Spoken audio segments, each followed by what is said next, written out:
Sous-titrage ZDF 27/12/2025. Nous sommes au 4. Jour 307 depuis le début de l'inversion totale cette année. Bonjour, voici le rapport de situation quotidien. Le rapport d'aujourd'hui souligne l'intensification des combats urbains près de Ulgepol et Andrivka.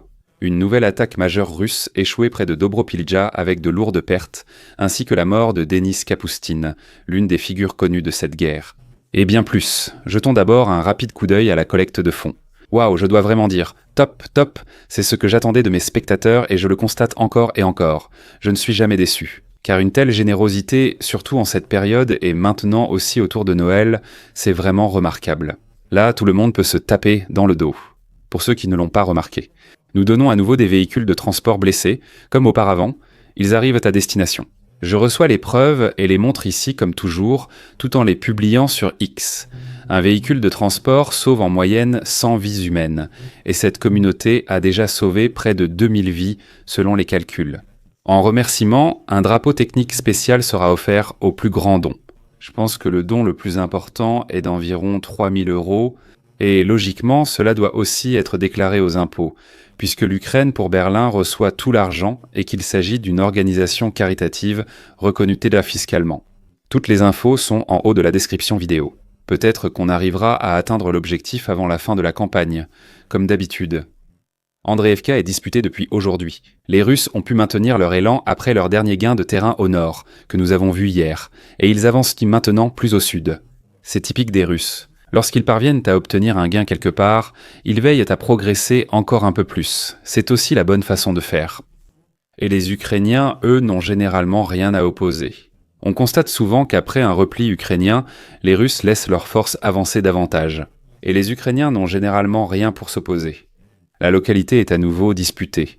La géolocalisation russe la plus avancée était près du centre du village. Un peu plus à l'est, Oleksivka est aussi repassée sous contrôle russe, comme on le voit ici.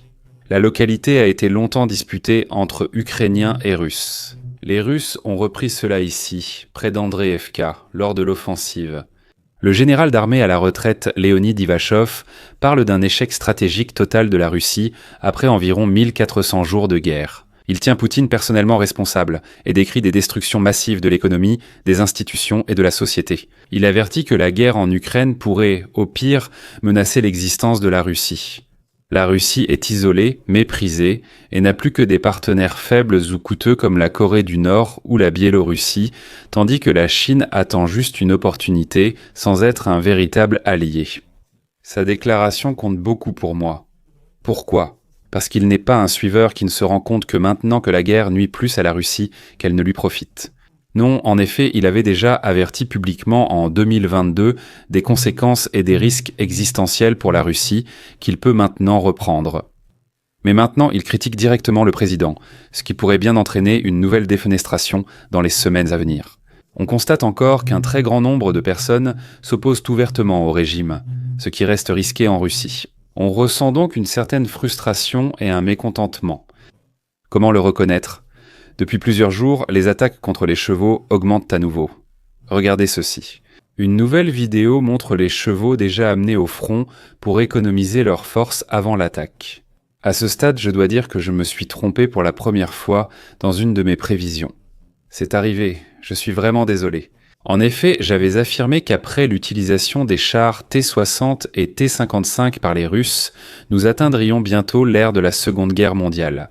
Qu'un jour on verrait le T-34 sur le champ de bataille. À ce moment-là, je ne pouvais pas imaginer que toute la Seconde Guerre mondiale serait tout simplement sautée, et que nous serions maintenant au début de la Première Guerre mondiale. Des immeubles résidentiels à Kiev ont encore été attaqués par la Russie, visant principalement la capitale. Bien sûr, un jour avant que Zelensky ne doive rencontrer Donald Trump. L'attaque a duré au total 16 heures. Au moins une personne serait morte, 28 ont été blessés et 13 luttant pour leur vie. Un tiers de la ville a été privé d'électricité pendant de nombreuses heures, ce qui signifie que les Russes ont pu toucher non seulement des habitations, mais aussi un poste de transformation ou un répartiteur. Nouvel échec russe pour percer près de Dnepropetria. Les forces ukrainiennes du 1er corps Azov ont détruit un char lors de l'offensive. 9 véhicules de transport de troupes blindées polyvalents, un véhicule de dépannage, un poseur de pont, détail à venir, et plusieurs quads, alors que les Russes avancent sur plusieurs axes. Revenons aux chars poseurs de pont, tout aussi improvisés que bien d'autres sur le front. Cela a vraiment l'air extrêmement intéressant, et c'est aussi le premier char que j'ai pu voir sous cette forme.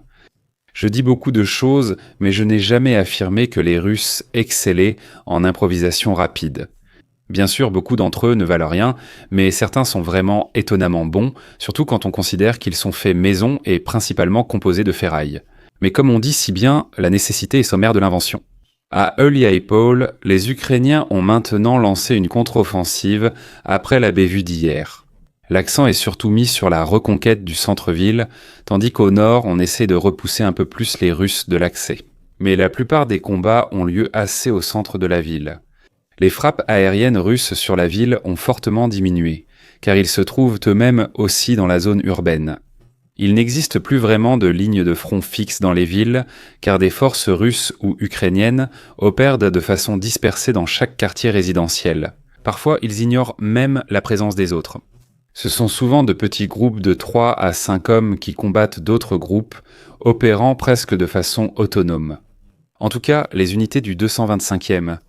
Le régiment d'infanterie anglaise a reçu un renfort offensif avec le 425e. Le régiment d'infanterie anglaise est aussi présent et rapporte l'offensive. Pour économiser des forces, voici comment il procède. Dans un centre de contrôle de drones, les informations que vous utilisez dans le centre de contrôle de drones sont utilisées. Il les clarifie. Si des soldats russes tentent se trouvent encore dans des bâtiments, des soldats ukrainiens sont mis en alerte et déployés dans la zone. Avant d'attaquer, il neutralise donc toute menace dans la zone, y compris dans le bâtiment, avec des drones vus à la première personne tandis que la situation est surveillée depuis les airs. Les Ukrainiens attendent dehors et s'assurent que les Russes, dans la maison, ne puissent pas s'échapper. Ce n'est que lorsqu'il ne sera plus possible de les combattre avec des drones ou des mortiers. La maison étant difficile d'accès, on envoie ses soldats pour nettoyer la zone. Cela prend alors un peu plus de temps qu'une attaque régulière et nécessite beaucoup de coordination, mais cela préserve la vie de ses propres soldats. Voyons comment ils vont s'en sortir ici, pour ceux qui espèrent un deuxième Kupiansk. Il faut toutefois préciser qu'à Kupiansk, nous savions que les Russes n'étaient pas présents et que leurs prétendus gains territoriaux ne correspondaient pas à la réalité. Mais ici à Uliápol, nous savons déjà qu'ils ont effectivement pu conquérir une zone, la majeure partie de la ville. Ce qui signifie bien sûr qu'ils n'auront pas la tâche facile pour reprendre le contrôle ici.